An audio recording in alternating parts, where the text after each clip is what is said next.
कक्षा 4 सहज हिंदी व्याकरण तथा रचना। आज का विषय है संज्ञा। संज्ञा क्या है, इसे समझने हेतु यहाँ कुछ उदाहरण दिए गए हैं। जैसे भारत मेरा देश है, मीनू पढ़ती है, नदी बहती है, पेड़ पर पक्षी बैठा है, चूहा घबराहट में भाग रहा है, मनु गेंद खेल रहा है, मेरी गुड़िया की सुंदरता देखो, यह मेज है, यह राम है। इन वाक्यों में रंगीन शब्द संज्ञा या नाम पद है। इनसे किसी न किसी का नाम प्रकट होता है, या अर्थात किसी व्यक्ति, वस्तु, स्थान या भाव के नाम को संज्ञा कहते हैं।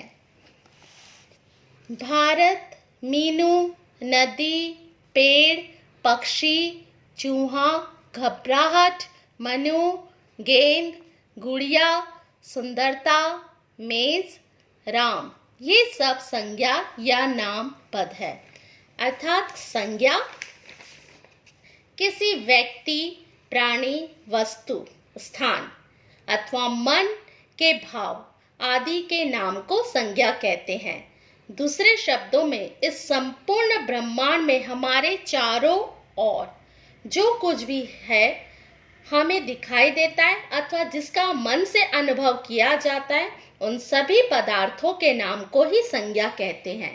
संज्ञा सार्थक शब्दों में 8 प्रकारों में एक है। हिंदी व्याकरण में संज्ञा एक विकारी शब्द है।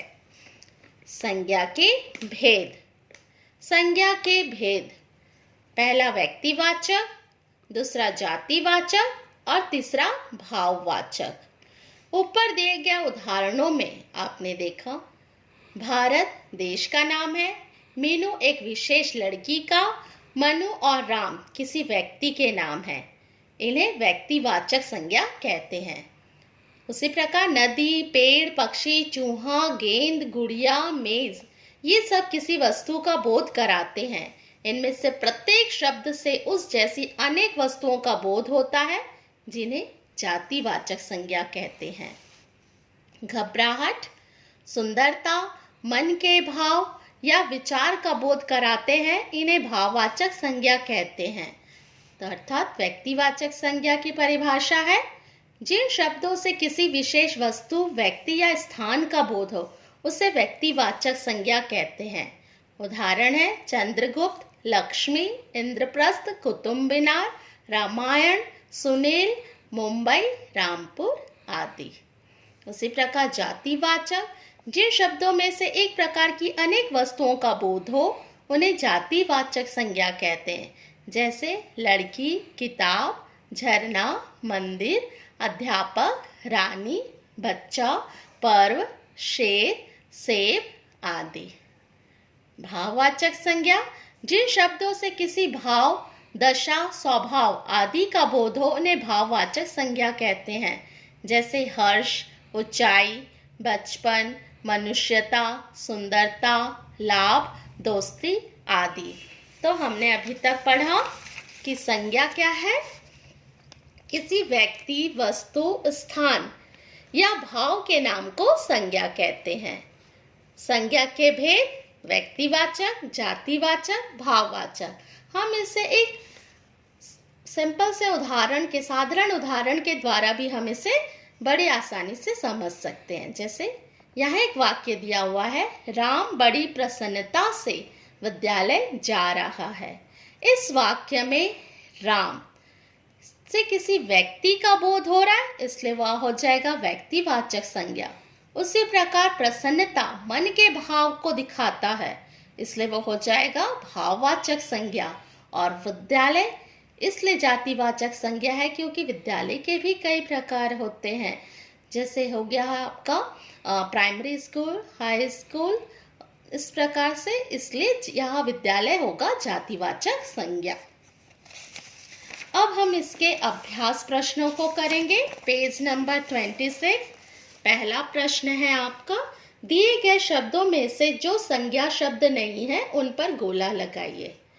उदाहरण दिया हुआ है पुस्तकालय, घर, उद्यान। अच्छा, इसमें अच्छा जो शब्द है वो संज्ञा नहीं है, इसलिए हमने उसे गोला लगाया। उसी प्रकार गंगा, सुंदर, हिमालय, नदी। यहाँ गंगा व्यक्तिवाचक है, व्यक्ति का बोध करा रहे हैं, इसलिए व्यक्तिवाचक है। उसी प्रकार हिमालय भी व्यक्तिवाचक है और नदी जो है जातिवाचक है। सुंदर यहाँ पे कोई संज्ञा नहीं है, इसलिए यहाँ से गोला लगाया गया है। उसी प्रकार पहाड़, झरना, गहरा, बाल्टी। गहरा कोई संज्ञा नहीं है, उसे गोले में रखा गया है। खुशी, सुंदरता, मीठा, मिठास। मीठा कोई संज्ञा नहीं, इसलिए उससे गोले में रखा गया है। मैं, आगरा, नगर और शहर। मैं संज्ञा नहीं, सर्वनाम है, इसलिए उसे गोला लगाया गया है। उड़ान, मित्रता, सच्चाई, ये सभी भाववाचक संज्ञा है, लेकिन लंबा कोई संज्ञा नहीं। अगर लंबा के स्थान पे लंबाई होता तो वो भाववाचक होता, पर यहाँ केवल लंबा है, इसलिए उसे गोला लगाया गया है। पेज नंबर 27, दूसरा प्रश्न। नाम में दिए गए संज्ञा शब्दों को उनके भेद के अनुसार लिखे। यहाँ पे बहुत सारे विकल्प दिए गए हैं और उन विकल्पों को छांटकर हमें उसे व्यक्तिवाचक, जातिवाचक और भाववाचक संज्ञा में बांटना है। जैसे यहाँ दिया गया है पेड़। पेड़ हाँ जातिवाचक हुआ। आगरा स्थान का नाम के बोध करा रहा है, इसलिए वह हो गया व्यक्तिवाचक। सच्चाई हो गया मन के भाव है, इसलिए वो हो गया भाववाचक। लाल किला स्थान, इसलिए वह हो गया व्यक्तिवाचक। घबराहट हो गया आपका भाववाचक।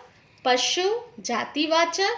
अक्षरधाम व्यक्तिवाचक। पढ़ाई भाववाचक। फल जातिवाचक। हिमालय व्यक्तिवाचक। किताब भाववाचक। लखनऊ व्यक्तिवाचक। पहाड़ जातिवाचक। लिखावट भाववाचक। राहुल गांधी व्यक्तिवाचक। खटास भाववाचक। नदी जातिवाचक। खुशबू अगर किसी व्यक्ति का नाम है तो वह हो जाएगा व्यक्तिवाचक। तीसरा प्रश्न आपसे कह रहा है नीचे जातिवाचक संज्ञा लिखिए, उनके नीचे व्यक्तिवाचक संज्ञा शब्द लिखिए। नदियां, खिलाड़ी, शहर और स्थान। यहाँ पर आप कोई भी नदियों के नाम लिख सकते हैं, जैसे नदियां हो गया नर्मदा, गंगा, यमुना, कावेरी, गोदावरी। खिलाड़ी सचिन तेंदुलकर, गौतम गंभीर, साइना नेहवाल, सानिया मिर्जा, लिएंडर पेस। इस प्रकार हमने जातिवाचक को नाम दिया है, इसलिए यह किस में कन्वर्ट हो गया? व्यक्तिवाचक संज्ञा में। शहर हैदराबाद, मुंबई, जयपुर, आगरा, बिलासपुर। शहर हमारा जातिवाचक है, पर हमने उन जगह स्थानों के नामों का बोध किया है, इसलिए वह क्या हो जाएगा? व्यक्तिवाचक। उसी प्रकार स्थान कमल मंदिर, चार मीनार, चिल्का झील, जल महल, आमेर का किला। पेज नंबर 28, चौथा नंबर प्रश्न। नीचे के आधार पर संज्ञा शब्दों से शब्द सीढ़ी बनाना है। यहाँ चित्र दिए गए हैं, उनके आधार पर हमें लिखना है। जैसे पहला है तबला दिया हुआ है, अब हमें इस चित्र के सामने से इसका नाम लिखना है। लालटेन, दीपक, कमल, लड़का, नल और लड़की। इसके बाद पांचवा प्रश्न जो है वो आपका गृह कार्य है। अपने विद्यालय से संबंधित 10 संज्ञा शब्दों की सूची बनाइए।